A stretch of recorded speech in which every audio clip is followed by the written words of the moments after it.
마가복음의 저자는 이 마가로 알려져 있죠. 초대 교부였던 파피아스는 마가가 이 베드로의 통역사로 일하면서 그의 설교를 기록하였는데 이것이 마가복음이라고 말하고 있습니다. 성경에는 마리아라는 이름이 자주 등장하는데 마가의 어머니 역시도 이 마리아라는 이름을 가지고 있습니다. 그리고 마가의 어머니가 예수님의 복음 전도 사역을 적극적으로 도왔기 때문에 예수님이 때로는 그의 집에 머물렀던 것으로 보입니다. 최후의 만찬과 또 오순절 성령 강림 전까지 제자들이 모여서 기도하던 곳이 바로 마가의 다락방이었습니다. 이 마가는 예수님의 제자는 아니었지만 예수님의 그 복음 사역과 십자가의 죽음과 부활의 전 과정을 잘 알고 있었습니다. 또한 이 마가복음의 마지막 부분에 나오는 그 혼니부를 두르고 예수님을 따르다가 이 벌거벗은 몸으로 도망치는 청년이 또 마가라고 여겨지고 있습니다. 마가의 숙부는 그 유명한 이 바나바입니다. 마가는 바나바를 쫓아서 안디옥 교회에 가게 되고 바나바와 바울의 1차 전도 여행에 동행하게 되었습니다. 그리고 잘 아시다시피 마가는 중도에 포기를 하고 돌아갔죠. 그것 때문에 바울의 신뢰를 잃게 되고 이후에 2차 전도 여행을 시작했을 때 의견 충돌이 일어나고 바울과 바나바가 서로 갈라서게 되는 원인을 제공했습니다. 바나바는 마가를 데리고 가자고 했고 바울은 안 된다. 그러니까 서로 각자 갈라선 것이죠. 처음에 마가는 성급하고 여리고 성숙하지 못한 모습을 보이지만 이후에는 변화되어서 바울과의 그 관계를 회복하고 바울이 나중에는 나의 아들이라 부를 정도로 유익한 이 복음의 일꾼으로 성장하게 됩니다. 이렇게 저자의 모습을 알면 우리가 앞으로 이 마가복음을 묵상할 때 조금 더 입체적으로 묵상해 볼 수 있을 것 같습니다. 사실 마가가 기록한 마가복음에는 참 비슷한 표현들이 자주 등장합니다. 귀신을 쫓았더라, 병자를 고쳤더라, 반대자들과 논쟁을 하였더라 같은 이 표현들이 반복되어져서 나오는 걸 보게 되는데, 그래서 이 마가복음을 읽을 때 살짝 이 다른 복음서보다 무엇을 전달하려고 하는지 이해하기가 가끔씩 어려울 때가 있는 것 같습니다.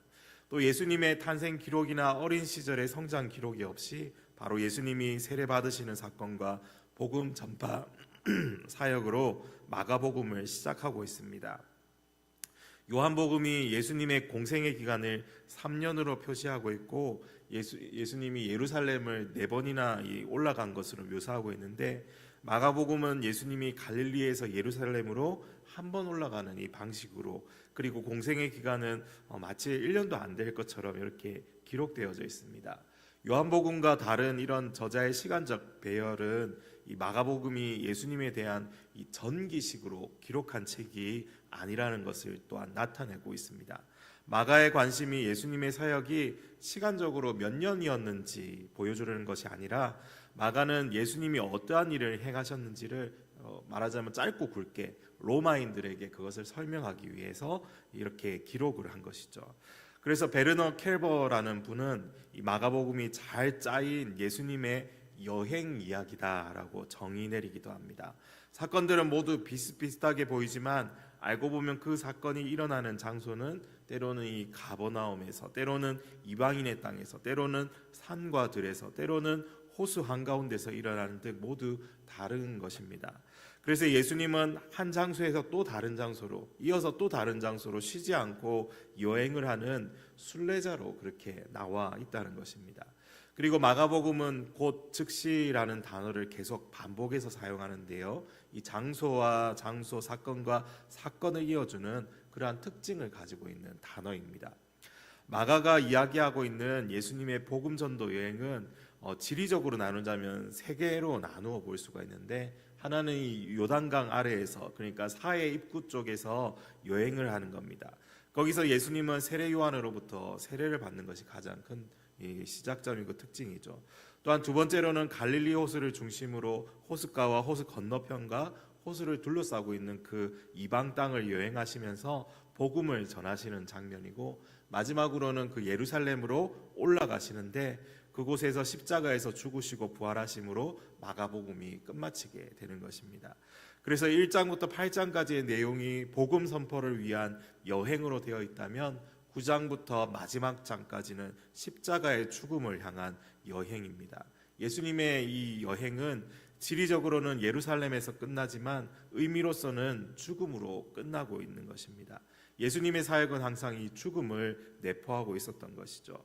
마가복음 10장 45절 말씀 너무나 잘 아실 것입니다. 인자가 온 것은 섬김을 받으려 함이 아니라 도리어 섬기려 하고 자기 목숨을 많은 사람의 대속물로 주려 함이니라. 이렇게 말씀하시면서 예수님이 오신 목적이 섬김과 죽음임을 또한 보여주고 있습니다. 그래서 이 마가복음을 가리켜서 이 별명이 붙었는데 종의 복음서라고 그렇게 이야기합니다. 이 땅에 우리를 섬기기 위해 오신 예수님의 이야기가 오늘부터 4월까지 새벽마다 계속해서 진행됩니다. 하나님의 아들 예수 그리스도의 복음이 어떻게 이 땅에서 펼쳐지고 그것을 위해 죽음의 길로 걸어가신 부활하신 우리 구주, 이 종이 되시기 위해 이 땅에 오신 그 구주의 삶을 묵상하면서 우리의 시선을 계속해서 이 섬김의 종 예수께 맞추며 살아갔으면 좋겠습니다. 마가는 기쁜 소식, 복음이 있다고 말씀합니다. 이 기쁜 소식이 무엇인지 마가복음 1장 2절과 3절을 우리 다시 한번 읽어보겠습니다. 2절입니다. 선지자 이사야의 글에 보라, 내가 내 사자를 내 앞에 보내노니 그가 내 길을 준비하리라. 광야에 외치는 자의 소리가 있어 이르되 너희는 주의 길을 준비하라. 그의 오실 길을 곧게 하라. 기록된 것과 같이. 아멘. 사실 2절과 3절은 말라기와 모세 그리고 이사야가 예언한 말씀들이 복합되어 나오는 것입니다. 그런데 마가는 하나로 뭉뚱거려서 선지자 이사야가 이 대표로 거론하고 있는 것이죠. 2절 말씀은 사실 출애굽기 23장 20절 그리고 말라기 3장 1절 말씀을 먼저 인용하고 있는 것입니다. 그 후에 3절에서 이사야 말씀이 인용되고 있는데 중요한 것은 이런 예언의 말씀들이 이제 어떻게 준비되고 펼쳐져 가는지 그 서막에 대해서 설명하려고 하는 것입니다. 이 예언된 말씀들은 구약에서 예언하였던 하나님께서 보내시는 구원자, 즉 이 메시아가 이 땅에 오실 것을 암시합니다. 주의 길을 준비하라. 그의 오실 길을 곧게 하라.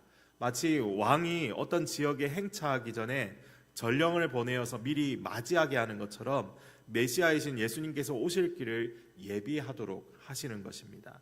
그리고 그 전령으로 누구를 보내십니까?